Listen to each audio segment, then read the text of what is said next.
오늘 여러분들 모습 보니까 전부 환해가지고 제가 막 진짜 조명불 안 켜도 될 정도로 화나시네. 아이, 일부러 하나게 입었습니다. 어,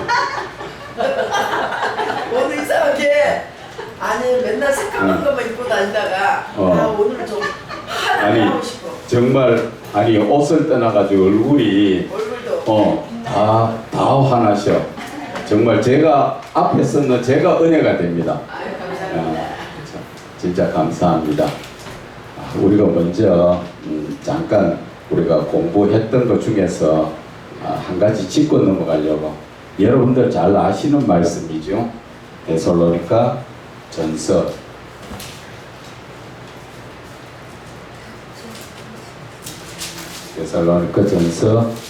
5장 16절에서 24절 말씀까지인데, 첫째가 뭡니까? 항상 기뻐하라. 쉬지 말고 범사에 감사하라. 기도하라. 예수 안에서 늘 감사하라. 하나님의 뜻입니다. 예. 그런데 여러분들 이렇게 하시게 됩니까? 잘 하십니까? 하려고 노력합니다. 예, 하려고 노력하지요. 왜 안 될까요? 하나님은 이렇게 하시라고 했는데 왜 안 될까요? 그리스도 안에 안 있으니까. 생각을 못해서. 성령 그리스도 안에 있어야만 하나님 뜻으로 내 머리대로. 답은 정확하게 하셨습니다. 그런데 그것을 좀 더 우리가 강범위하게 배워보면은 우리가 이것을 항상 기뻐하라, 쉬지 말고 기도하라, 범사에 감사하라 하는 것이 하나님의 뜻이라고 말씀하셨는데 우리가 안 되는 게 왜 안 되느냐? 그것은 내 자신이 어디에 있다고요? 육신적인 삶에 빠져 있다는 거죠. 육신적 삶에 빠져가 있기 때문에 우리가 이것을 행하지를 못합니다. 그런데 하나님께서는 우리에게 이것을 하라 그러죠. 이것을 하려고 하면 어떻게 해야 합니까? 이것이 바로 영적인 삶을 살아야 되죠. 그러니까 육신적인 삶에서 영적인 삶으로 우리가 바뀌어져야 되는 거예요. 그런데 우리는 예수를 계속적으로 믿는다고 고백은 하지만 그것이 안 바뀌어지잖아. 안 바뀌어지는. 그것은 내 안에 아직까지도 세상적인 썬뿌리가 꽉 남아가 있고 하나님에 대한 믿음이라기보다는 불신이 더 크다는 것이죠.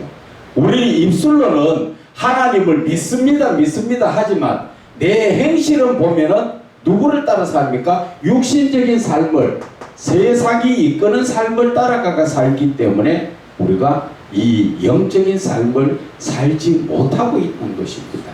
그래서 우리가 항상 기뻐하라. 어떻게 내 삶에 지금 기쁨이 없고 문제가 꽉 차 있는데 어떻게 기뻐합니까? 육신적으로 바라보니까 기뻐하지 못한다는 것이죠. 그러나 영적인 삶, 하나님께서 나를 구원해 주신, 내가 지옥의 불고덩이에 들어갈 자를 끄집어 내가 천국길로 이끌어 주셨는데 육신적인 게 보입니까? 천국의 영적인 길을 바라보면 기뻐할 수밖에 없는 거죠. 그래서 오늘 하나님께서 말씀하시는 것은 이 말씀을 통하여 너희들이 지금 육신적인 삶을 살 것이냐 영적인 삶을 살 것이냐 그것을 지금 묻고 있는 거예요. 그런데 하나님은 무엇을 말하십니까? 하나님의 뜻이라 영적인 삶을 살아라 명령이에요. 명령. 그런데 우리는 이 명령을 창조주 하나님께서 나를 지으시고 나에게 주시는 이 명령의 말씀을 우리는 거역을 쉽게 하고 산다는 것이죠. 누구 때문에?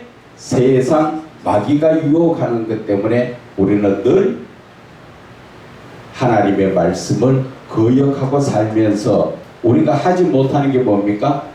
회개를 하지 못하고 있다는 것이죠.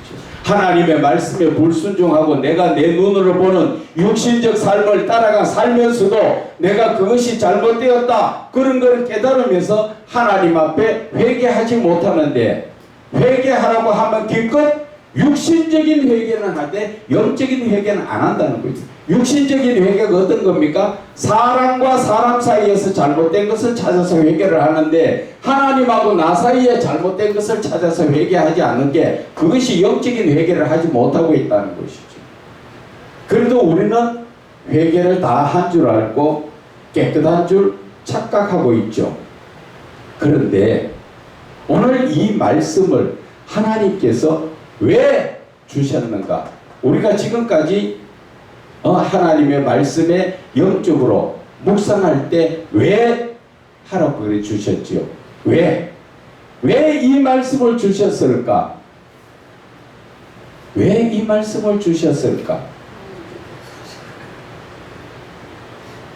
잠시 한번 묵상해 보면 하나님께서 왜 이 말씀을 주셨는가? 항상 기뻐하라, 쉬지 말고 기도하라, 범사에 감사하라는 이 말씀을 왜 주셨을까? 그것은 바로 큰 틀에서 보면은 영적 삶을 살아라. 왜 영적 삶을 살아야 되는가? 여러분들은, 저와 여러분들은 하나님의 택하신 자요. 하나님의 택하신 자. 하나님의 택하신 자는 어떤 삶을 살아야 됩니까? 세상을 부인하고 내 자신을 부인하고 거룩한 삶, 하나님의 아들로서의 영적인 삶을 살아라. 그런데 하나님께서 왜 영적인 삶을 살아라고 말씀하시는가? 거기에 대해서 또 우리가 한 단계 더 깊이 묵상해가 들어가 보면, 왜 하나님은 영적인 삶을 살아라 할까요? 그것은 바로 하나님께서 우리와 함께 동행하는 삶을 사시기 위해서, 동행이 이 땅에서도 동행이 되지만 하나님 나라에서도 함께 살 수 있는, 쉽게 이야기하면 영적인 삶을 살아야 되는 이유가 거룩하게 되기 위해서, 거룩한 자. 하나님은 너희들이 기뻐하고 항상 기도하고 범사에 감사하는 자가 바로 거룩한 자가 된다. 말씀이 묵상을 해보면은 왜라는 말씀이 들어가면 이렇게 그냥 단순하게 기뻐하고 기도하고 감사하라는 말이 이렇게 깊이 있게 이해가 되는 말씀이라는 것이죠. 그래서 우리가 말씀을 한 구절 한 구절 보더라도 말씀을 깊이 있게 묵상을 하셔야 된다는 것이죠. 말씀을 많이 보고 많이 아는 것도 중요하지만 하나님께서 우리에게 주시는 메시지가 무엇인가, 그것을 저와 여러분은 깨달을 줄 알아야 되는 것입니다. 자, 우리가 지금 여기에 보면은 여러분들이 하나님의 택하신 종이지요. 주의 종, 아니면 그것을 요즘 말로 말하면 목사라고 이야기합니다. 주의 종이라는 의미는, 목사라는 의미는 하나님의 말씀을 듣는 대언자입니다. 하나님의 말씀을 듣고 그 말씀을 전하는 자. 쉽게 이야기하면 우리가 구약 성경에 보면은 이사야, 예레미야, 에스겔 선지자들 쭉 나오지요. 그 자들이 어떤 사람입니까? 하나님께서 주시는 말씀을 듣고 전하지요.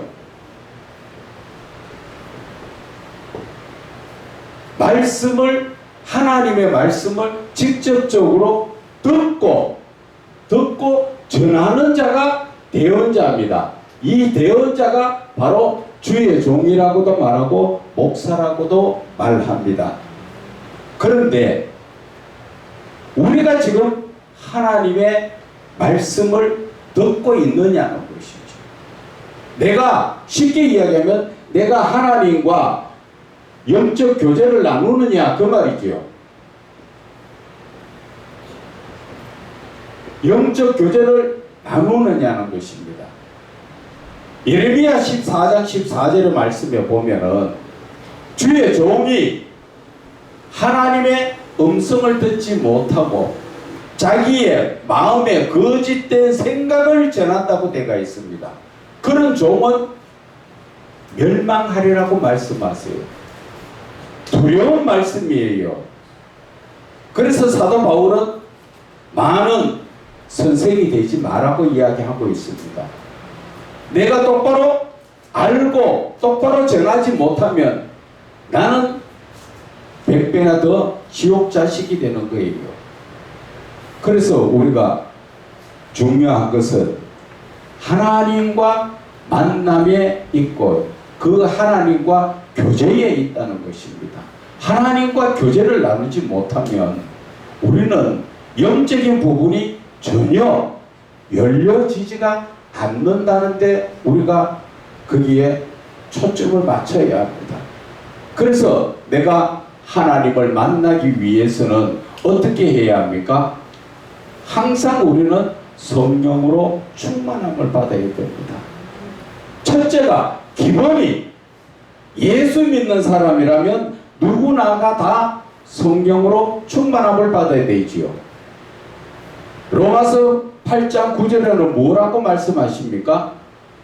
그리스도인이 하나님의 영, 그리스도의 영이 없으면 그리스도의 사람이 아니라 그랬습니다. 예수 믿는 사람 아니래요. 그런데 특히나 주의 종들이 하나님을 만나지 못하고 그 마음속에 성령의 역사가 없으면 어떻게 하나님의 뜻을 전할 수가 있습니까? 결국은 뭐를 전합니까? 내 생각을 전할 수밖에 없다는 것입니다. 성경은 지식적으로 풀어지고 결국 영적인 그 부분에 대해서 전할 때는 내 생각을 전하게 되는 거예요. 그러다 보니까 듣는 사람도 다 같이 지옥 가지요. 그것이 예레미야 14장 16절에 보면은 첫 말씀이 바로 그 말씀입니다. 한번 찾아가 읽어보실래요? 예레미야 14장 16절에 그들의 받은 백성은 기름과 칼로 말미암아 예루살렘 거리에 던짐을 당할 것이다. 그렇죠. 그들의 예언을 받은 사람, 잘못된 그것이 14절 끝에 보면 나오지요. 자기 마음의 거짓으로 너희에게 예언하는 자. 여기에서 예언한다는 것은 복음을 전하는 사람을 말하는 거예요. 하나님이 택한 자가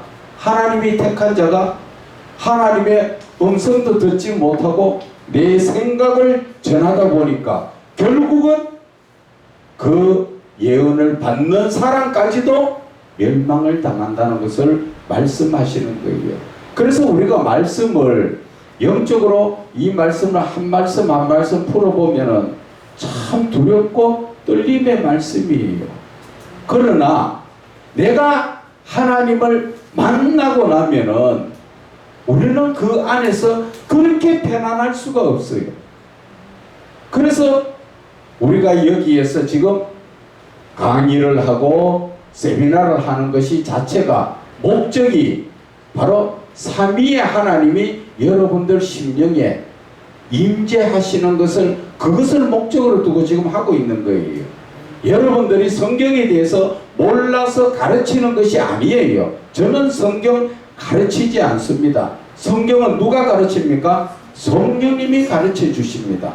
저는 여러분들을 그 길로 인도하고 영적으로 터치하는 사람이에요. 그렇기 때문에 여러분들이 이곳에 와서 학식적으로 무언가 배워야 되겠다, 그것을 하지 마세요.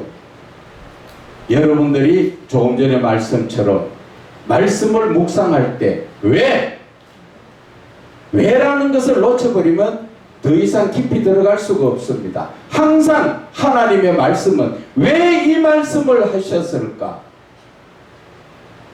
왜자가 꼭 들어가야 한 단계 말씀에 깊이 있게 들어갈 수가 있는 것입니다.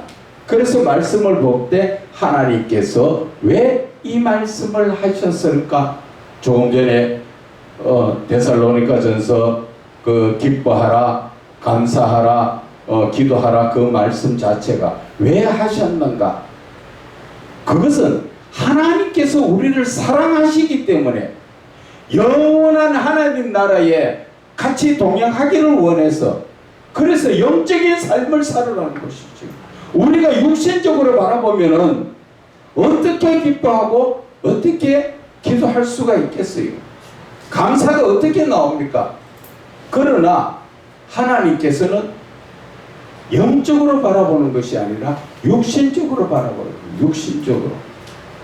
육신적 삶을 살게 하라는 것이, 육신적인 삶을 살지 말라는 것을 말씀하시는 거예요.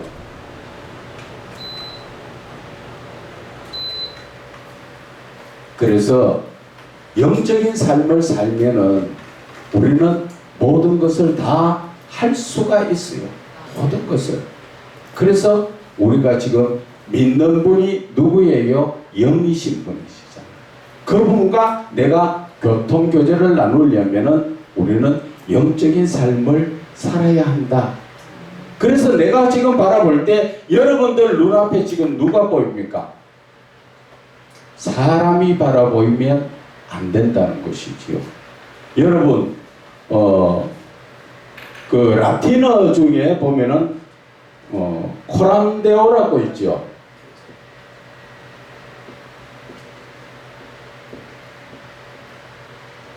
코란데오, 이 말이 무슨 말이에요? 코람이라는 말은 앞에, 데오는 하나님 앞에 내가 서 있다는 것을 말하는 것이에요. 우리의 눈을 뜰 때는 항상 누구를 바라봐야 돼요? 하나님을 바라봐야 돼요. 지금 이 코란데오라는 말 자체는 이 보면은 하나님의 임재하심 앞에 내가 무릎 꿇고 그분을 바라보고 있는 그 상황을 말하는 거예요. 그래서 내가 눈만 뜨면 누가 보여야 돼요? 하나님이 보여야 돼요. 하나님. 그런데 우리는 눈만 뜨면 뭐가 보입니까? 세상이 바라보기 때문에. 그래서 우리가 자꾸 영적인 부분을 말하지만 삶은 자꾸 따라가는 게 육신적인 삶을 따라가게 되어 있다는 것이죠. 그래서 마태복음에 말씀하지요. 너희들은 무엇을 먹을까, 마실까, 입을까 염려하지 마라 하는데 우리는 그 말을 우습게 생각하죠. 솔직하게 얘기로. 그래서 죄송하지만 아이고 입으니까 이쁘다, 어떻다, 뭘 먹으니까 맛있더라, 그런 쪽에 계속 빠진다는 것이죠. 심지어 많은 목회자들이 모임에서 가보면 어디서 땅을 사가지고 집을 지었더니까 개발지역이라서 많이 뛰었더라, 어디에다가 투자를 해야 괜찮더라. 어떤 사람들은 심지어 다단계 어디에 가니까 돈 되더라, 아이 김 목사 이 목사 가자. 전부 어디로 끌고 갑니까? 지옥 자식 만드는 연습들 하고 앉았어요. 목사들이 그작도로 지키고 앉았는데 성도가 바로 서겠어요? 인도자가, 지도자가 똑바로 못 서는데 성도들이 어떻게 바로 서냐는 것이죠. 지금 이 나라의 모습을 보라는 것이죠. 이 나라가 지금 어둠에 꽉 채가 있어도 하나님 그냥 두시지요? 왜? 예수 믿는 사람들 정신 차리고 깨어라는 것이죠. 우리가 성경을 바라볼 때, 성경은 구약 성경을 바라볼 때 이스라엘 백성들을, 하나님의 이스라엘 백성들을 중심으로 그 나라를, 세계를 전체적으로 이끌어 가십니다. 이스라엘 백성들이 말 잘 들을 때는 가나안 땅에 데려놓고 등 뜨시고 배부르도록 잘 먹고 잘 사도록 해줬지요. 그런데 그 이스라엘 백성들이 하나님을 떠난 우상을 섬기니까 뭐라 합니까? 하나님께서 블레셋을 통하여, 아람 군대를 통하여 늘 전쟁에서 애먹이죠. 그래서 힘들고 할 때 그러면 또 누굴 찾습니까? 하나님 찾으면 하나님께서 또 그들을 물리쳐 주시고 또 세워 주시고, 계속적으로 이스라엘 백성, 하나님이 택한 믿음의 백성을 중심으로 그 나라를, 전 세계를 이끌어 갑니다. 심지어 말 안 들을 때니까 저 바벨론을 통하여 쳐들어와 갖고 나라를 망하게 만들지요. 70년 포로 생활을 했다가 다시 보내가지고 정신 차리라고 또 하지요. 그것을 바라볼 때 우리 대한민국도 똑같다는 것입니다. 우리나라가 불과 얼마 전에 그렇게 실지가 건물이라고 뭐가 있었습니까? 전쟁에 폭격당하고 안 그래도 없는 나라, 일본에 다 빼앗긴 나라가, 그렇게 해서 주여 주여 부르짖을 때 하나님께서 그 기도 들으시고 전 세계에 유례가 없잖아요. 그 짧은 시간에 전 세계의 12국가에 들어가도록 하나님께서 은혜를 폭포수같이 부어줬잖아요. 그런데 지금 기도하는 사람이 있습니까? 철학 기도하는 데 있어요 지금? 금요 철학 기도? 과거에는 가서 공장에 일하고 농사 밤늦게까지 달빛에 못 심고 이래가면서도 금요 기도에 나와가지고 난 덩더리에서 빽빽 울어도 그저 주님 앞에 기도한다고 막 그러고, 지금 그런 사람 어디 있습니까 지금? 뭐가 답답해서 하나님 앞에 기도합니까? 그래, 하나님께서도 지금 너희들 전진 한번 당해봐라. 믿는 사람이 정신 차리면 나라도 바뀝니다. 그런데 우리는 지금 믿는 사람은 내가 변해야 된다는 거 몰라요. 안 합니다. 네가 변하라는 거지, 네가. 그런데 예수 믿는 너가 변하라가 아니라 안 믿는 너가 변하라는 거지요. 예수 믿는 사람도 안 변하는데 안 믿는 사람이 변해집니까? 예수 믿는 사람도 지금 나라가 이만큼 힘들게 된 것은 전부 누구 탓인 줄 아십니까? 목사들 탓이에요. 목사들이 지금 자기 나무 뿌리가 썩어져 가는 줄도 모르고 그저 자기만 잘 되면 된다. 히스기야가 뭐라 그랬습니까? 모든 것을 다 보여줘가 빼앗긴다고 말하니까 그때 하는 말이 뭐예요? 그렇지요. 내 대에만 당하지 않으면 나는 감사할 거죠. 세상에 그런 일이 어디 있습니까? 우리는 그런 거를 지금 나무일같이 보고 앉았어요. 지금 대한민국에 이 지금 주의 종들이 정신 못 차리면 앞으로 더 힘들어집니다. 어쩌면 사회주의 국가가 될 수도 있어요. 지금 한번 보세요. 북한같이 공산주의가 되어 있는데 종교가 있습니까? 없습니다. 지금 중국같이 저렇게 사회주의 국가식으로 살고 있는 거기에 교회가 다 쫓겨나갔습니다. 선교자들, 목사들, 해외에서 들어온 사람들 다 쫓겨나갔습니다. 지금 교회라고 있는 것은 십자가를 못 붙이게 하고 정부에서 관리하는 그런 교회입니다. 말씀 전하는 것도 거기에서 전해주는 대로 전해야 되고, 들어오고 나가는 사람도 신분 출입을 다 검증받아야 되고, 우리가 앞으로 그렇게 예수 믿으라 한번 믿겠습니까? 주변의 나라들을 빤히 보면서 우리는 지금 그냥 그대로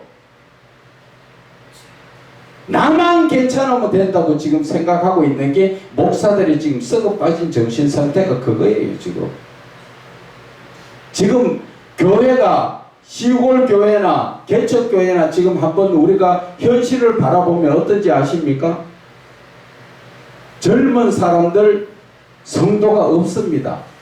다 나이 많은 사람들인데 시골에서 목회하는 제 아는 분 한 분도 그래요.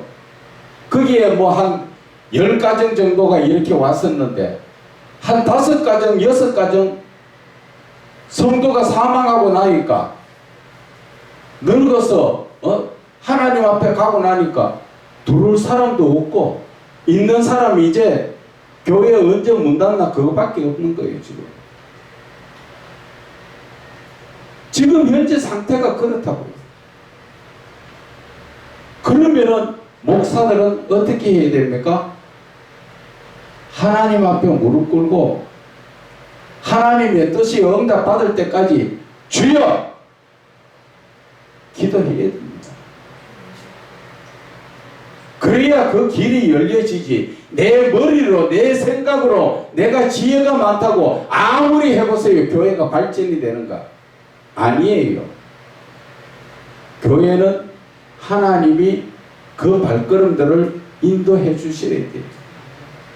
그리고 아무나 교회에 오는 게 아니라 하나님이 다 이미 요한복음에 나오듯이 택한 자들만 오시게 되어 있어요. 그런데 우리는 자꾸 어떻게 생각합니까? 내 생각대로 예수를 믿고 있지요. 하나님 앞에 지금 얼마나 기도합니까? 과거에 여러분도 알다시피 오살레 기도원이나 무슨 기도원, 강남 금식 기도원이나 터져 나갔지요. 터져 나갔습니다. 숙소도 그 많은 숙소가 자리가 없어가지고 대성전에서 기다리고 그렇게까지도 했는데 지금 한번 가보세요. 숙소도 다 폐쇄하고 한 동 건물 하나 만들어 놓고 그게도 양 안 찹니다. 지금 그러고 기도하러 오는 사람도 없고 지금 세상이 지금 그렇고 있다는 것이죠. 그런데도 우리는 지금 뭐라 그래요? 목사들이 내만 편하면 되는 거예요. 그런데 우리는 정신 안 차리지요. 그래서 하나님은 지금 두고 보고 계시는 거예요. 나라가 봤을 때, 우리가 봤을 때, 야, 이거 이래서 안 돼, 안 돼. 아만 안 된다고 해서 내 힘으로 됩니까? 내만 바로 서면, 믿는 나가 바로 서면 하나님은 얼마든지 그것을 변화시킬 수 있는 분이 하나님이세요. 우리는 그 능력의 하나님을 믿는다 하면서도 사실은 안 믿고 있어요. 내 생각을 믿고 있어요. 그래서 현실에 지금 우상은 누굽니까? 과거에는 우상이 돈도 되고 자녀도 되고 가족도 되고 이런 것이 우상이 될까 했었지만 중간에 오다가 또 우상이 한번 바뀌었지요. 어떤 우상입니까? 휴대폰이 우상이었죠. 오나가나 휴대폰만 들고 앉았잖아. 그런데 그 우상도 지금은 또 바뀌었어요. 하나님보다 더 중요한 게 바로 내 자신이에요. 내가 우상이에요. 내가 우상. 하나님의 말씀을 따라 예수 믿는 게 아니라 내 생각대로 예수를 믿는 거예요. 내 기분 말씀 보고 기도 한번 하고 안 내키면 안 하고 내 생각과 내 뜻대로 하지 하나님의 말씀대로 안 산단 말입니다. 그래 하나님도 결국 너희들 마음대로 한번 해봐라. 그래서 이 시대에 보면 영적으로 깨어있는 목사를 찾기가 힘들어요. 영적으로 깨어있는 목사가 된다는 것 자체가 어떤 분이에요? 여러분들이 생각할 때 영적으로 깨어있는 목사가 어떤 사람입니까? 첫째, 어디에 자유해야 합니까?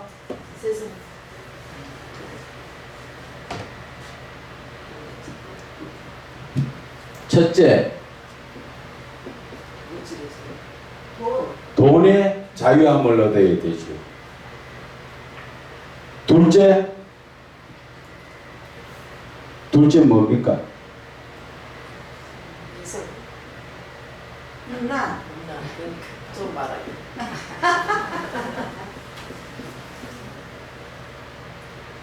여기에서 노인받아야 돼요.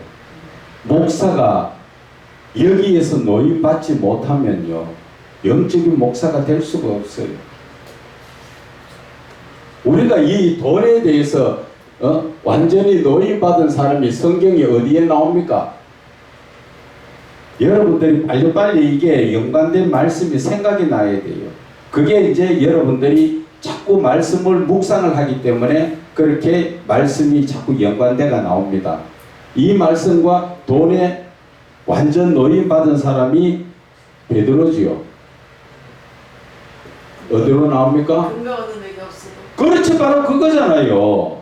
사도행전 3장에 나오잖아요.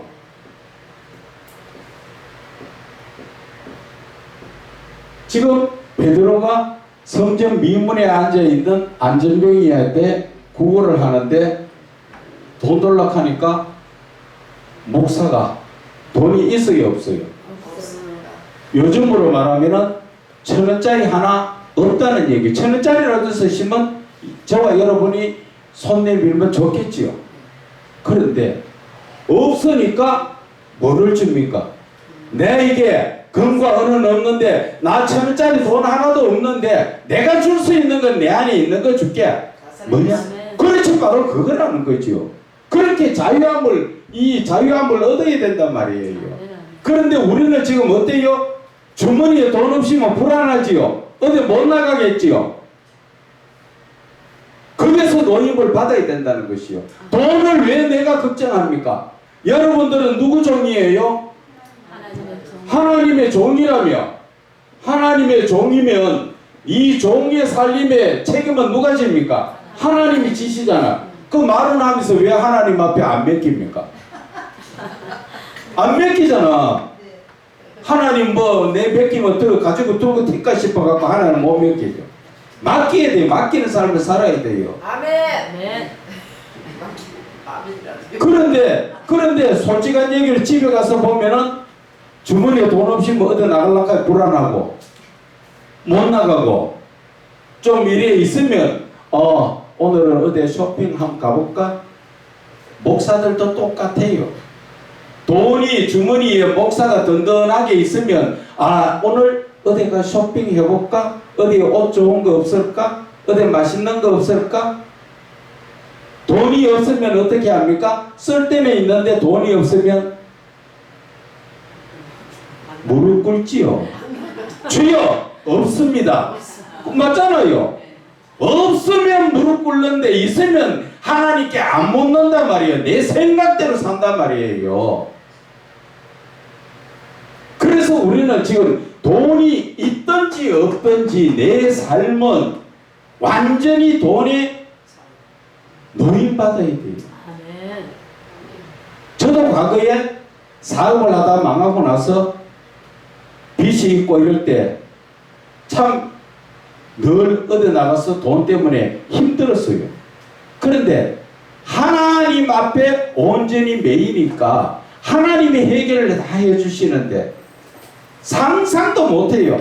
인간의 방법은 도저히 이해도 안 되고 할 수 없는 밥을 하나님이 하시고 하나님이. 그래서 내가 그것을 체험해 본 것으로 내가 말씀드리는 것이요.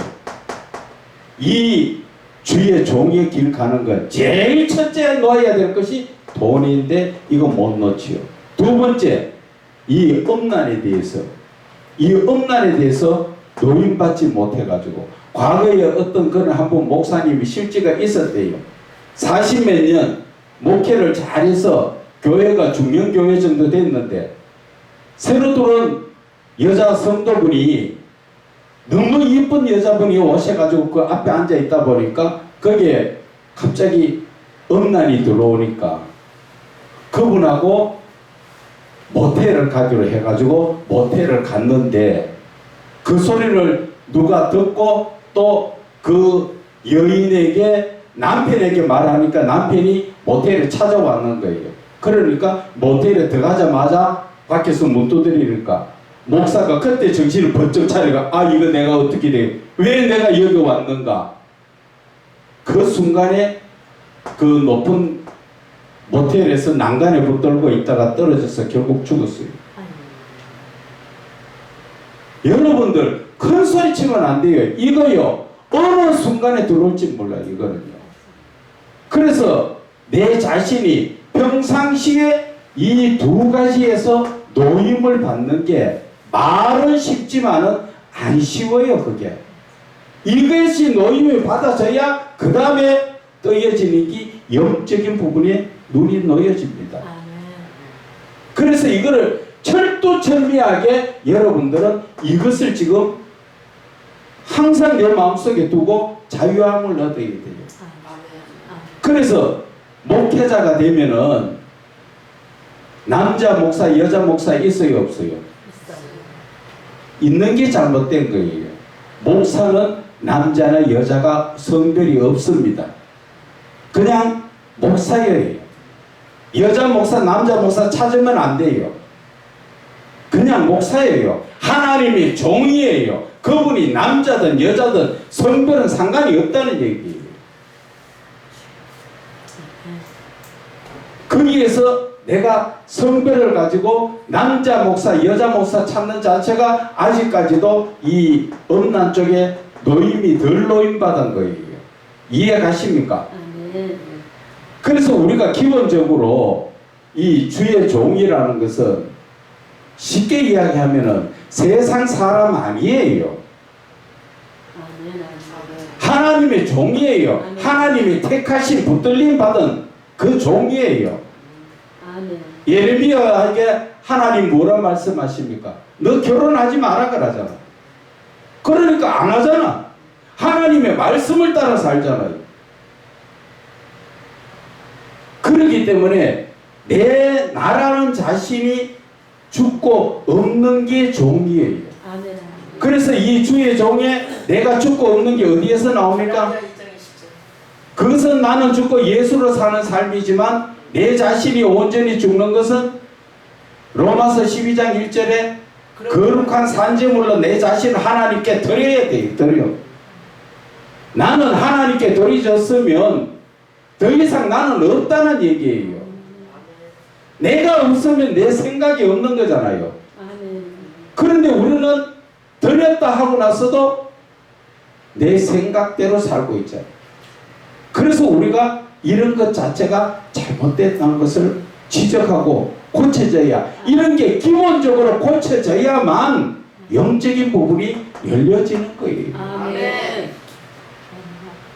철두철미하게 해야 합니다. 철두철미하게. 그냥 조금만 바늘 틈이라도 있으면 이 틈이나 이 틈에 마귀 새끼는 들어옵니다. 누가 그랬습니까? 사도행전에 아나니아와 삽비라가 성령 충만함을 받아가지고 자기의 땅을 팔아서 가난한 사람에게 나눠주려고 가는 도중에 그 아차 순간에 뭐가 돌아요? 사단이 들어와서 돈을 조금 훔쳐라. 결국 성령을 속인 죄로 인해서 죽잖아요. 우리는 아차 순간에 조금 전에 말씀드린 그 훌륭한 목사님도 아차 순간에 그렇게 자기 인생 그렇게 끝나버리는 거죠. 그렇게 훌륭하게 목회 일을 잘 해놓고. 그래서 우리는 이 종의 길을 가실 때 제가 충분히 말씀드리고 싶은 건 그거예요. 이제 저와 여러분은 두 번 돌이킬 수 있는 길이 없습니다. 그렇기 때문에 지금부터라도 하나님이 어디에, 언제, 어디에, 어떻게 쓰실지 알지 모르지만 내 자신을 그냥 맡기세요. 누구처럼? 모세처럼. 맡기면 누가 합니까? 하나님의 일은 하나님이 하세요. 여러분들 머리 쓰지 마세요. 하나님의 일을 여러분들이 하려고 머리 쓰면 머리 아프고 바쁘고 힘들고 안 되고 짜증나고 목사로서 짜증도 못 내고 힘들고 씩씩거리는 그런 짓 하지 말라는 것이지. 다 맡기세요. 맡기면 하나님이 하시잖아요. 아멘. 모세를 하나님 어떻게 썼었어요? 홍해 바다 가를 때 모세 보고 지팡이를 들어서 바다를 향하여 내밀으라. 그러니까 내밀잖아. 그냥 모세가 할 일은 들어라 하니까 들고 지팡이 들고 뭐 있잖아. 그러니까 누가 해요? 하나님이 동풍을 불어서 그 바다를 갈라버리시잖아. 그런데 우리는 주의 종이 내가 하려고 하니까 그 바다 한번 갈라보세요. 내가 갈라보면 그 갈라지는가. 그런데 억지로라도 내가 하려고 자꾸 내가 살아있기 때문에 하나님이 역사가 안 일어나는 거예요. 그냥 맡겨요. 그냥 맡겨. 내 자신을 그냥 맡겨. 아멘, 아멘, 아멘.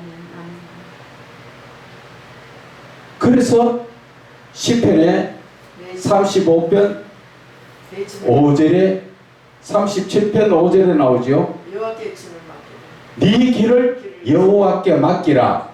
그를 의지하면 맡겠다고 끝나는 게 아니라 맡기고 그분을 의지해야 된다는 것이죠. 아멘. 그럴 때 그분이 이루신다는 말이야. 하나님의 일은 하나님 하세요. 아멘, 아멘. 제발 내가 하려고 머리 쓰지 말고 힘 쓰지 말고 아멘. 용 쓰지 마세요. 아멘, 아멘. 그러면 하나님이 하시도록 맡기려고 하면 우리는 뭐를 해야 됩니까? 주의 종은 무릎을 꿇어야죠. 아멘, 아멘. 무릎을 꿇고 어떻게 할까요? 하나님, 그게 기도의 본질이에요. 아멘. 우리는 지금 기도하면 하나님 이것 주세요, 저것 주세요, 고쳐주세요, 뭐 치료해주세요, 뭐 다 그렇게 이야기해요. 그거는 어린애들 기도예요. 어린애들. 그런데 목사들이 아직도 그런 기도하고 있어요. 기도의 본질은 뭡니까? 기도의 본질은 하나님과 내가 영적 교제를 나눈 것이죠. 그 교제 속에서 하나님의 뜻을 구하는 게 그게 기도의 본질이에요. 아멘, 아멘, 아멘. 그런데 우리는 하나님의 그 뜻을 구하는 게 아니라 내 뜻을 하나님께 관철시키려고 그러죠. 하나님, 내가 이렇게 계획했으니까 해주세요. 어떤 한 분이 저 산기도 가니까 그렇게 하더라고요. 저도 산기도 그때 우리 식구들하고 같이 가가 기도했지만 그는 부부가 작정을 하고 산기도에 왔는데 하나님 20억을 주십시오. 교회를 지금 건축해야 되겠습니다. 그리고 내 생활비를 남한테 부끄럽지 않도록 500만원 매달 500만원을 주십시오. 그 기도를 부부지간에 한 달, 두 달이 아니라 계속적으로 와가지고 그러면서 누가 혹시 거기 와서 김밥 먹다가 컵 내빼려 놨다고 그거 가지고 이렇게 한다고 쟁 난리를 치고 감지로 그렇다고 그 사람이 20억 들어가지고 교회 지을 만큼 성도가 있습니까? 성도도 하나도 없어요. 이제 개척교회 하는 입장인데 그런 모양이에요. 그런데 지금 하기야 꾸머니 야무지게 꾸야 되겠지요. 그러나 내 자신을 볼 줄 알죠. 내 자신을. 하나님의 말씀은 누가 들으라가 아니에요. 나에게 주시는 말씀. 이 성경 전체 말씀이 다 나에게 주시는 말씀이 나한테 하시는 말씀이에요. 그런데 우리는 자꾸 이 말씀을 듣다 보면 누가 들으면 딱 맞겠다 그런 소리 많이 하죠. 그래서 주의 종들이 설교를 할 때 이 말씀은 성도들 누가 들어야 되니까 이 말씀을 해야 되겠구나. 아니에요. 하나님의 말씀을 전할 때는 주의 종도 항상 하나님 앞에 어떤 말씀을 전할까요? 묻고 그 말씀을 받아야 됩니다. 내가 받았던 은혜의 말씀 남이 은혜가 안 됩니다. 그걸 알아야 돼요. 그런데 많은 사람들이 어떻게 합니까? 이름 있는 목사님들 설교집 가져와가지고 좋은 거 쭉 빼가지고 하면 저한테 한번 그래가 한번 혼나고 가신 분이 아직까지도 저하고 원수가 제가 있는 사람이 있어요. 그분이 저하고 그때 같은 그 학교에 조금 해서 석사 과정을 할 때 그 양반은 또 나중에 그분 밑에서 공부를 했다 하더라고. 그분이 가르치는 그 모습이 유명한 목사님 설교집을 다 사라. 그걸 어떻게 다 삽니까? 그런데 그걸 다 사가지고 말씀에 좋은 말씀 다 빼가지고 그렇게 설교를 하면 설교가 사람을 잡는다. 그렇게 말하는 거죠. 그래가지고 설교를 하니까 듣는 사람이 눈물을 흘리고 은혜 받았습니다 하고 아 목사님 대단하십니다 하고 하니까 그게 정말 대단한 줄 알았는데 그게 아니에요. 그래서 제가 그러면 어디에 딴 데 가서 설교를 하니까 설교 잘한다고 막 난리락하게 그러면 우리 교회 와가지고 우리는 성도도 없지만 여기 와서 한번 설교해 보세요. 단 저거가 오면 안 세워줍니다. 그렇게 말하니까 결국 못 왔어요. 못 왔고 내가 하는 얘기가 그런 설교는 귀에는 듣기 좋을 만정 생명이 없는 죽은 설교라고 내가 말했어요. 그러니까 그것이 그 사람에게는 못마땅해가지고 그전에는 그렇게 여기 와서 밥 사주고 맛있는 거 사주고 배우러 와갖고 막 그랬는데 그 한마디 하고 나서는 지금까지 전화도 안 하고 연락도 없고 아니에요. 그분도 그때는 전도사님이었었는데 지금은 목사가 된 거 벌써 목사 된 걸 알고 있어요. 그런데 연락도 안 하고 연락해도 받지도 안 하고 그래요. 그래서 어떻게 생각하면 목사 속이 그렇게 속이 좁아 터져가지고 내가 혹시 잘못했다 하더라도 너그럽게 전화를 하면 받아주고 용서를 하는 게 그게 성경상에 나와 있는 용서잖아. 그게 아니고 내가 잘못한 것도 없지만은 지가 혼자 삐져가지고 그런 식의 지금 목사들이 얼마나 많은지 몰라요. 그래서 지금도 우리 교단 내에서도 보면은 여기저기 말씀 들고 좋은 말씀 빼가지고 설교한 그거는 영이 안 살아나요. 귓구멍에는 귀 욕 아닙니다. 귀 구멍에는 듣기가 좋을란지 모르지만은 그게 사람이 변화가 안 돼요. 왜? 말씀 한 말씀을 전해도 성령이 역사하면 성령께서 그 심령을 움직여 주셔서 그것이 변화가 되고 되는 거예요. 한번 과거에 그런 일이 있었대요. 저도 들은 얘기인데 시골에 어떤 개척교회가 있는데 거기에 한겨울에 눈이 너무 많이 와가지고 목사님이 새벽기도를 하러 못 나왔어요. 눈이 많이 와가 사택하고 떨어져가 있어가지고 그래서 교회 가까이에 있는 장로님하고 집사님하고 새벽기도에 몇 사람 나와 있다가 목사님 기다리다가 안 오니까 그러면은 장로님이 집사님 누구 집사님 나와가 앞에 성경 한 구절 읽고 우리 기도합시다 그렇게 했는데 그 집사님이 나와가 설교한 게 아니고 성경 한 구절 읽었는데 그 교회가 완전히 뒤집어져 버렸어요. 성령 역사가 일어나니까 말씀만 읽은데도 회개가 터지고 난리가 나버렸어요. 누가 하신다고? 성령이 하시니까 바로 그걸 하는 것이지요. 내가 잘하려고 하지 말라는 거지요. 다만 내가 말씀 전하기 전에는 뭘 해야 됩니까? 항상 하나님 앞에 무릎 꿇고 하나님 무슨 말씀을 전할까요? 성령의 이끌림 받는 것만 하면 성령이 내 입술을 들어서 역사를 하시는 거예요. 아멘. 그래서 제가 지금 알고 있는 지금도 대구에서 목사하고 목회를 하고 있는 그분이 마찬가지예요. 그분도 과거에 권사로 계실 때 하나님이 저를 만나게 해주셔가지고 저보다 나이가 그때 나이로 4살이 많았었어요.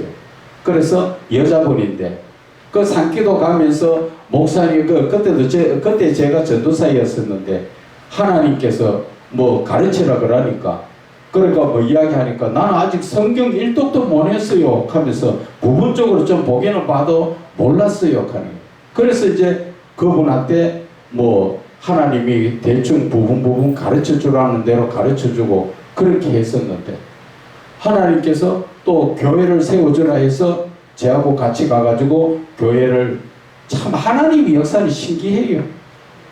그때 돈으로 자기 전 재산이 돈 20만 원밖에 없었는데 2천만 원짜리를 하나님이 얻게 해주시는데 아유. 참 진짜 하나님이 역사하시니까 그 건물이 지금 그 평수는 얼마 안 돼요. 한 20평 정도 되는 3층 건물인데 지금 3층 건물 그거 다 쓰고 있어요. 그거 있는데 교회를 하는데 매일 그는 말씀을 모르니까 울어요. 울어. 밤에 10시만 되면 지금도 그렇습니다. 밤에 10시만 되면 자기 교회에 앉아 깜깜한데 혼자 앉아 웁니다. 하나님 나 말씀 모르잖아요. 내일 새벽 기도를 해야 되는데 말씀을 무엇을 어떻게 전해야 합니까? 그래서 새벽 기도까지 울어요. 새벽 기도까지. 그래 새벽 기도에 강단에 있으면 하나님의 말씀을 주시는데 읽으면서 거기에 성령 역사가 일어나니까 다른 큰 교회에서 은혜 받지 못했던 권사님, 장로님들이 와가 거기서 통곡을 하고 은혜를 받고 그래서 교회를 시작하자마자 불과 한두 달 됐는데 성도가 60명. 그런 역사가 일어나요. 누가 해요? 하나님이 하시잖아. 하나님이. 그래 이 하나님의 일은 내가 하려고 하지 말라는 거죠. 내 생각 가지고 하지 말라는 거죠. 내 생각은 내려놔요. 다만 내가 뭐를 하나님 어떻게 할까요? 무릎을 꿇으는 무릎을 꿇을 때는 내가 최소한도 2시간 이상 3시간까지 정도로 잡아가지고 나는 이 시간에는 주님을 만나야 되겠다.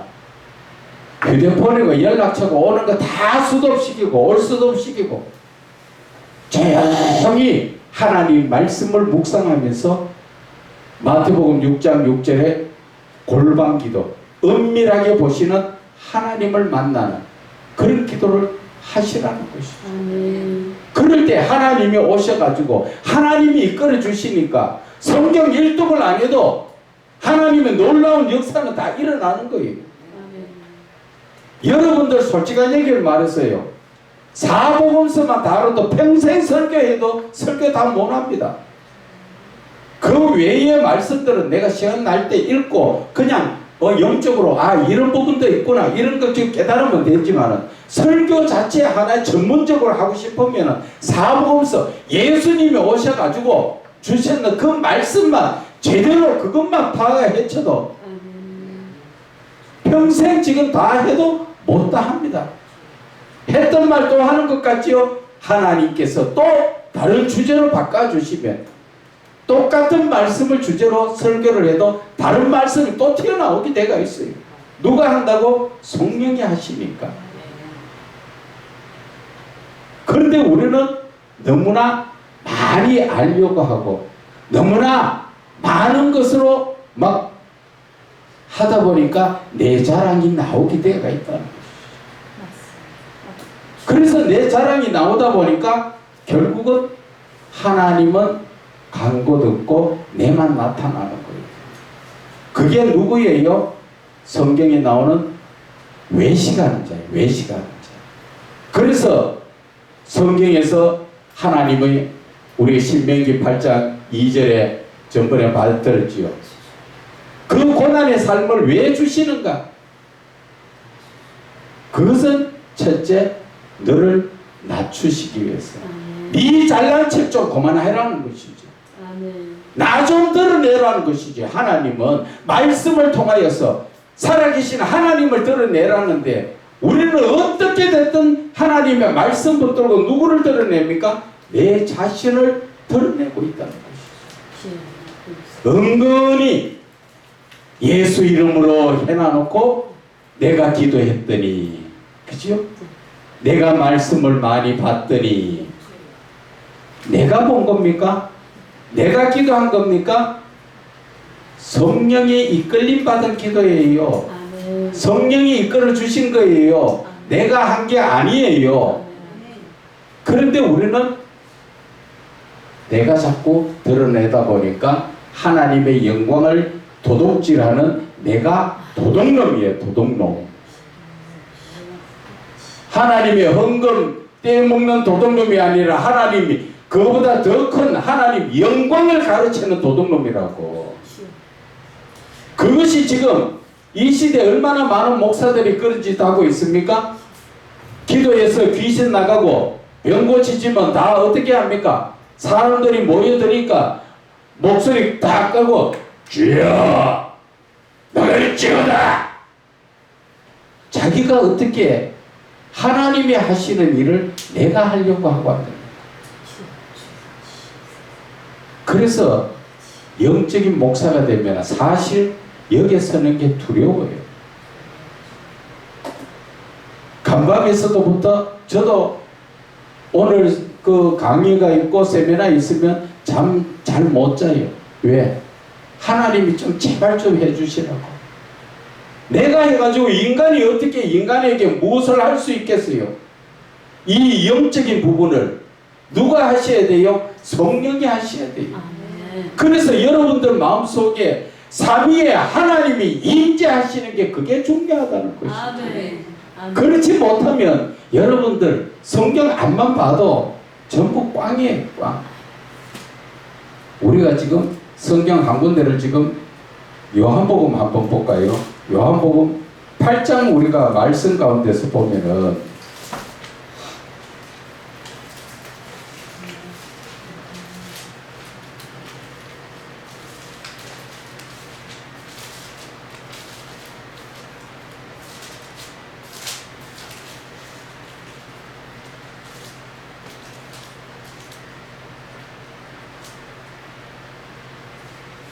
요한복음 8장의 말씀에 우리가 지금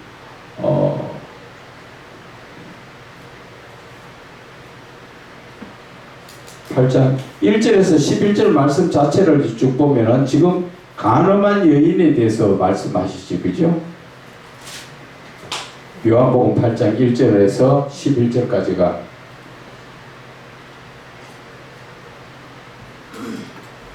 그 말씀 속에서 우리가 한 가지 제가 말씀드리고 싶은 것은 무엇이 있느냐, 예수님이 땅에 글을 쓰셨다고 말하죠. 근데 여러분들 예수님 글 쓰신 거 봤어요?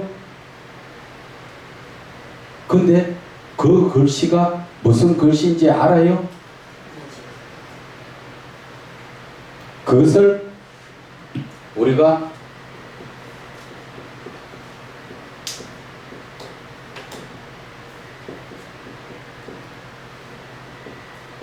합리적 추론이라고 합니다. 추론이란 자체가 뭐예요? 추측해서 논하는 거지요. 그런데 합리적이라는 것은 어떻게 봐도 이런저런 모습으로 다 맞춰봐도 그 말이 맞겠다. 맞다가 아니고 맞겠다. 합리적이다. 그래서 그 추측하는 말이 야 인정한다. 그 말이 되는 것이죠. 자, 그 말이 되는데 여기에서 우리는 예수님 시대에 살지도 않았고 예수님이 글씨 썼는 것을 누가 사진 찍어가 보내주지도 않았고 그런데 우리는 여기에 앉아서 말씀을 묵상하다 보면 예수님이 무슨 말씀을 땅에다가 쓰셨는가 하는 것을 합리적으로 추측해 볼 수 있는 것입니다. 여러분들이 한번 생각나는 대로 한번 생각해 보세요. 예수님께서 가늠한 여인 앞에 전부 돌로 치려고 왔을 때 예수님은 말씀도 안 하시고 땅에다가 글을 쓰셨다고 말씀하셨지요. 무슨 글을 썼을까?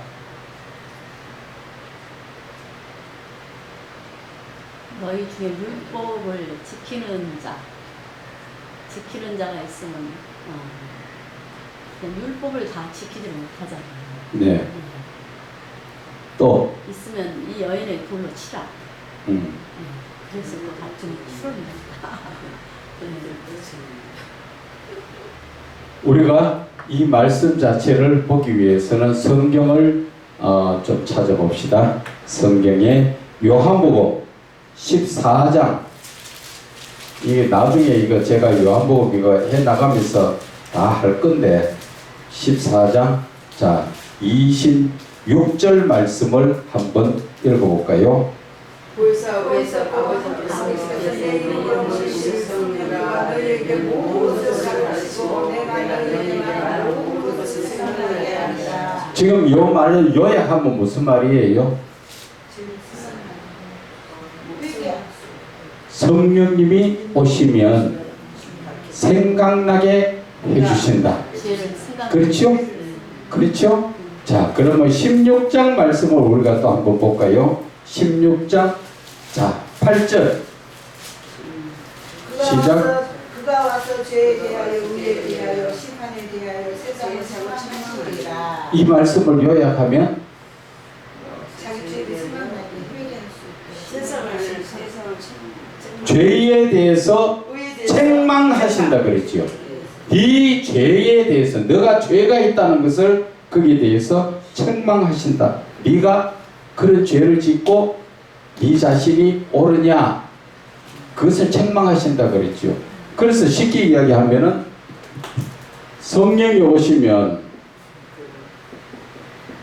첫째는 생각나게 하시고 둘째는 책망하시고 책망인데 뭐에 대해서? 죄에 대해서.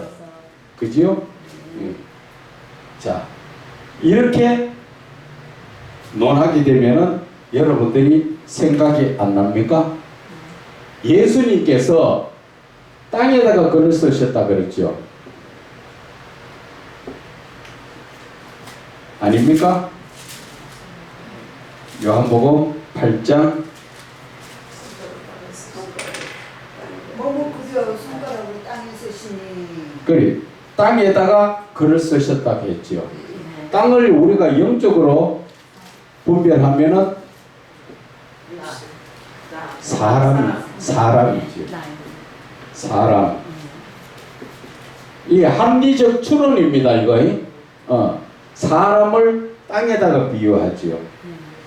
그런데 땅에다가 쓰셨는 것은 뭐를 쓰셨을까요? 예수님이 죄 없는 자가 먼저 쓰라 하셨지요. 죄 없는 자가 먼저 쓰라. 그렇게 하셨는데 죄 없는 자가 먼저 돌로 치라. 저 뒤에 저기 메모지 큰 거 해놓은 거 있잖아. 그거 하나씩 때리면 되잖아. 자, 땅에다가 쓰셨는데, 자, 잘 들어보세요. 땅에다 쓰셨는데, 뭐를 쓰셨는가? 예수님께서 땅에 쓰시고 나서 돌로, 그 죄 없는 자가 먼저 돌로 치라 하니까 그 사람들이 자기의 죄에 대해서 이런 게 생각이 났죠. 그 생각나게 한 것이 누구예요? 성령님이시지요. 그러면은 땅에다가 쓴 거는 뭐를 쓰셨어요? 성령, 홀리 스피리트. 성령을 우리의 마음속에 쓰셨다는 것입니다. 이해 가십니까? 우리의 마음속에 성령을 쓰셨다기보다는 성령을 넣어주셨다. 그 말씀인 것이죠. 성령을 넣어주시니까 어떻게 됩니까? 자기가 자기 나름대로의 죄가 생각나고 또 죄에 대해서 책망을 하시니까 아, 내가 바로 죄인이었구나. 그래서 이것을 정확하게 글자로 뭐라고 썼느냐가 중요한 게 아니라 땅에다가 글을 쓰셨다는 것은 땅이라는 내 자신을 내 마음판에다가 성령을 넣어주셨다. 그렇게 추론이 되는 거예요. 그러니까 눈에 보이지 않는 어떤 사람은 물고기를 그렸니 뭐를 썼니 그게 중요한 게 아니라 영적으로 바라보면은 예수님께서 우리들의 마음속에 성령을 넣어주시니까 내가 내 죄가 생각나고 아 내가 죄인이었구나 그러니까 한 사람 한 사람 다 솔솔솔 도망가 버렸지요. 그래서 우리가 이 성경을 바라볼 때 이런 식으로 합리적으로 추론이 될 수 있도록 항상 말씀을 묵상을 해야 된다. 그 말씀을 드리고 싶은 거예요. 그래서 우리가 말씀을 묵상하게 되면은 말씀을 깊이 있게 묵상하면은 이런 것들이 합리적으로 다 생각이 난다는 것이죠. 그래서 말씀을 묵상할 때 뭐를 해야 됩니까? 연관된 말씀. 연관된 말씀. 그것이 제가 영적 강해 설교에서 제일 중요한 포인트가 바로 그거지요. 연관된 말씀을 묵상하고 그것이 생각나야 된다는 것이죠. 그러면은 여러분들 쉽게 이야기하면은 말씀 설교 준비를 안 해도 내가 무릎 꿇고 묵상만 잠깐 해도 말씀이 연관된 말씀 하나님이 주시는 말씀에다가 연관된 말씀이 같이 연결돼서 그것을 쭉 설명만 해 나가면은 설교 한 편이 영적인 설교가 그대로 나오는 거예요. 그게. 그런데 우리는 자꾸 뭐를 해야 돼요? 남은 거 좋은 거 들은 거 가지고 막 저 사람을 어떻게 하면 감동시킬까? 감동이 중요한 게 아니라 영적인 벌로 내가 바로 서기만 하면 그 사람은 저절로 누가 한다고? 성령께서 그 사람들 심령을 만져주시기 때문에 그래서 성령의 그 설교가 최고의 설교예요. 그런데 우리는 자꾸 지식적인 설교를 너무나 많이 하려고 해요. 내가 이 말씀을 학교에서 공부하듯이 이 말씀과 세상의 것과 뭐 같이 뭐 때에 따라서는 그런 것도 써도 돼요. 그렇지만은 그게 중심이 되면 안 되고 말씀 중심으로 강의 설교가 되어야 된다는 것이죠. 강의 설교에서도 영적 강의 설교, 영적 강의 설교. 그것이 중요한 것이죠. 설교라는 자체가 어떤 의미입니까? 하나님의 말씀을 대언하는 자잖아요. 그런데 세상 거 너무 주변에 거 너무 많이 갖다 이으면 하나님의 말씀이 희석이 될까? 옳게 귀는 즐거울지 모르지만 영적으로 실려지지가 않는다는 것이죠. 그래서 말씀을 많이 아는 것도 중요하지만 한 구절 말씀이라도 성령이 이끌어주는 말씀 한 구절만 해도 한마디에 여러분들 솔직한 얘기를 한번 돌아보세요. 저 같은 경우에도 하나님 말씀 그 많은 말씀 중에 한마디에 제가 제 인생이 바뀌어버렸어요. 누가복음 12장에 보면은 부자가 많은 그것을 준비를 했지만은 둘 곳이 없어서 곳간을 크게 지으려고 했지만은 어떻게 됩니까? 그때 부자가 야 실컷 잘 먹고 잘 놀자 하면서 그런 얘기를 했지만은 하나님께서 오늘 밤에 네 영혼을 찾으면 남은 것은 네 것이 되겠느냐. 저는 그거 한마디에서 완전히 갚버렸어요. 저는 그 한마디에서 갚버렸어요. 사업, 내가 왜 이 짓을 해야 되는가? 오늘 밤이라도 하나님 불러가 가시면 나는 끝나버리는데 남은 것 누구 좋은 일 하라고. 그래서 제가 하나님 앞에 그 말씀을 듣고 가슴을 치고 그날 밤에 펑펑 울면서 그 길로 사업 그 다음날 아침에 진짜 사업하던 사무실 정리하고 싹 다 정리해가지고 전부 끝내버렸어요. 정말이에요. 내 영혼 오늘 밤에 갚으려면 그만인데 내가 지금 무슨 짓을 내가 죽기 살기로 돈 한 푼 더 벌려고 내가 그거 왜 하느냐. 내가 살아있다는 보장이 있고 내가 뭔가 할 수 있는 보장이 있다면 모르지만 하나님이 그 보장을 해주시면 모르지만 내가 언제 갈지 나는 모른단 말이에요. 오늘 밤에라도 가자 하면 가야 되는데 내가 실컷 그죠? 일해가지고 고생하가 잠 못 자가면서 해놔두고 그 누구 것입니까? 그 어떤 과거에 어떤 그 할머니가 돌아가시고 나니까 밑에 장판에 뭐 돈이 이어놨던 게 다 썩어가지고 막 냄새가 나더라 하는데 그 많은 돈 그거 무슨 소용이 있냐고. 내 살아있을 때 뭐 맛있는 거 하나 먹고 내 건강하게 좀 더 잘 사고 재미있게 살면 되잖아. 그러면 되는데 저는 그래서 그 길로부터 사업 치우고 하나님 앞에 무릎 꿇기 시작해가지고 정말 오늘 이 시간까지 온 거예요. 그래서 저는 하나님을 믿고 그 순간부터 저는 주님 저는 돈 안 법니다. 서원했어요. 왜? 돈 벌면 과거의 모습대로 또 할 수가 있기 때문에 나는 돈 싫어요. 이제 저는 오직 하나님 앞에 내 영혼 구원받은 것 더 이상 나는 더 그것도 바랄 것도 없어요. 그래서 인간같이 사는 게 이게 얼마나 좋은 겁니까? 염려 걱정할 것이 있나? 돈 안 벌어도 하나님 앞에 주의 종으로서의 삶을 사니까 하나님이 책임져 주시고 하나님이 다 주시는데 내가 왜 그 삶을 살아요? 그래서 지금 제가 아까 그 종의 그 가야 기르되 되는 게 첫째 돈을 낳아라, 둘째 음란한 걸 낳아라. 바로 그거예요. 저는 다 그것을 지금 뛰어넘으니까 하나님이 해주신 지금 세상 사람들이 바라보거나 믿음 없는 같은 목사님들이 바라볼 때는 목사님 왜 힘들게 그래 사십니까? 맞아요. 나도 나가면 기술이 있고 재주가 있고 다 있어가지고 사업 수완도 있고 좋은 아이템도 있고 다 있어요. 나가서 지금도 꿈쩍거리면 최소한도 한 달에 300 이상은 벌어가 오지요. 많이 벌면 뭐 한도 없이 버는 사람이니까. 그러나 그 돈을 벌면 옛구습이 또 나오게 돼가 있어요.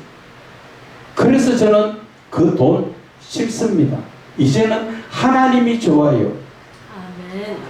그래서 모든 것을 내려놓고 사는데 사는 삶이 쉽습니까? 어렵습니다. 그래서 어려워요. 돈도 귀하고 쓰임받아 쓸 때도 많아요. 없으니까 매일같이 뭐 합니까? 아이고 또 돈 내일 날짜는 나왔네. 야 어떡하나. 과거에는 그랬습니다. 어떡하나 돈은 내야 되는데 전기세를 못 내가 석 달이면 끊는다 하는데 전기 이제 끊을 때 됐네. 지금까지 돌아와서 보면은 하나님이 다 하셨더라고요. 아멘. 그러니까 내가 하나님 앞에 맡기고 살면 하나님이 이루어 가세요. 그리고 제일 주의 종들이 내가 확실한 믿음에 섰나 안 섰나 그 자체가 정말 그것을 확실하게 알 수 있는 거는 여러분들 자신 다 맡기고 살면요. 첫째 확 눈에 들어오는 게 누군지 압니까? 자녀들이 잘 됩니다. 진짜 자녀들이 다 풀립니다. 내 자녀 예수 안 믿는데 예수 안 믿어도 하나님 다 풀어주십니다. 그 대신 나는 안 풀려요. 누구처럼? 요셉처럼. 요셉이 보디발의 집에 종으로 갔지만 하나님이 함께 하시니까 요셉은 여전히 종살이하고 있는데 그 집은 다 부자가 되죠. 참 신기한 게 주의 종들은 순종하면 내가 순종하고 있나 안 하고 있나는 내 자식을 보면 압니다. 내 자식이 하고 있는 일이 잘 풀려지나 안 풀려지나 안 풀려지는 거는 내가 하나님 앞에 온전히 몬서가 있던 증거가 바로 그거예요. 정말입니다. 그래서 저는 여러분들에게 저 뒤에 있는 분들도 마찬가지예요. 다 순종하니까 자녀들 예수 안 믿어도 다 풀어주세요. 근데 거기다가 예수를 믿으면 하나님이 엄청나게 더 축복해 주시죠. 그래서 여러분들이 내가 주의 종으로서 잘 가고 있나 안 가고 있나는 내 자식을 보면 안다. 내 자식이 뭔가 자꾸 말썽스럽고 어려운 문제가 생기거든. 그것은 자식이 잘못된 게 아니고 내가 잘못됐다는 것을 빨리 깨닫고 하나님 완전히 무릎을 꿇으세요. 아멘. 하나님만 내 안에 오시면, 그래서 제가 잘 인용하는 말씀이 뭐예요?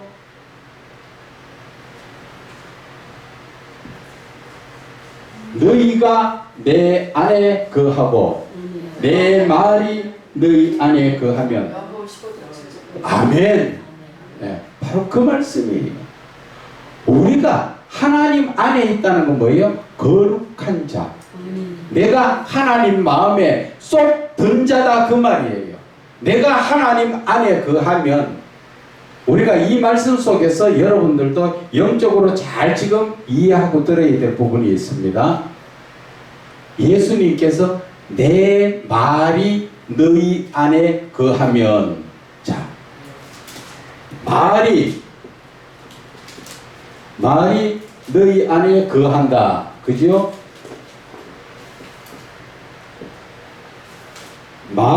말씀이 내 안에 거한다는 것은 무엇을 의미합니까? 말씀이 내 안에 거한다. 이것은 내 안에 깨끗해. 이것은 거룩을 말하는 것이지만, 내 말씀이 내 안에 거할 때 역사가 일어나지요. 그 역사가 일어나는 것은 왜 역사가 일어날까요? 말씀이 하나님이시죠. 쉽게 이야기하면 말씀이 내 안에 거한다는 것은 하나님이 내 안에 거하시는 것이죠. 자, 그런데 여기에서 여러분들은 마음속에 하나님의 말씀이 거합니까? 하나님이 거합니까? 그런데 아직까지 말씀이 하나님으로 형상이 회복되지 않았다는 것이지요. 그래서 하나님이 거하시지 못하고 있다는, 말씀까지는 지금 내 안에 들어왔지만 말씀이 하나님의 형상으로 이게 바뀌어져야 돼요. 말씀이 하나님의 형상으로 내 안에서 바뀌어졌을 때 하나님이 역사를 하시는 거예요. 그런데 우리는 아직까지 말씀까지는 지금 우리가 내 안에 거하지만 그 말씀이 하나님의 형상으로 그게 바뀌어지지 못하고 있다는 것이죠. 이 영적인 비밀의 말씀을 여러분들이 이것을 알아야 돼요. 말씀이 하나님의 형상으로 바뀌어지는 것은, 하나님의 형상은, 자, 우리가 창세기 1장 27절에 나오지요. 하나님께서 하나님의 형상대로 사람을 지었지요. 하나님의 형상이 뒤집어 말하면 형상은 바로 하나님이지요. 하나님이 형상이시고 형상이 하나님이고, 형상은 또 뭐예요? 신적 성품이지요. 그렇죠.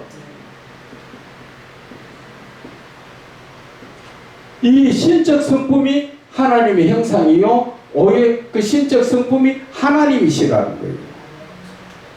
이게 뭐 따로따로 지금 대가 있는 게 아니에요. 지금 다 연관된 말씀이에요. 그런데 내 속에 신적 성품이 완성되가 있느냐는 것이죠. 내 마음속이 거룩한 하나님의 사랑으로 온전히 되가 있느냐? 그러면 그것은 바로 하나님의 형상이 회복된 거지요.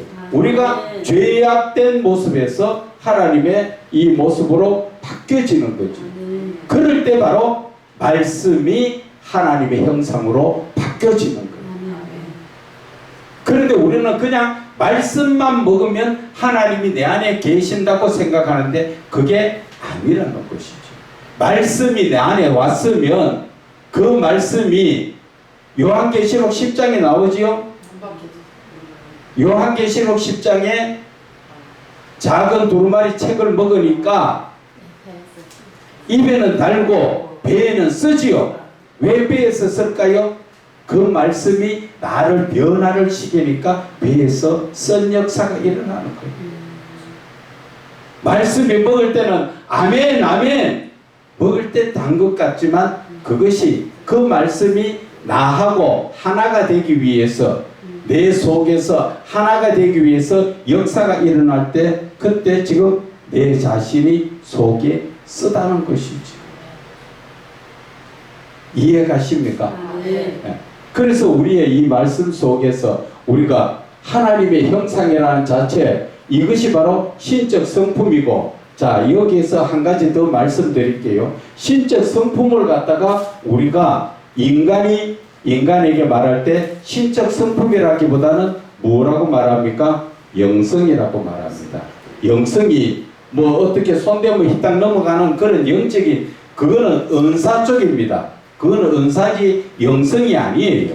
영성이라는 것은 바로 하나님의 신적 성품을 말하는 게 이게 영성이에요.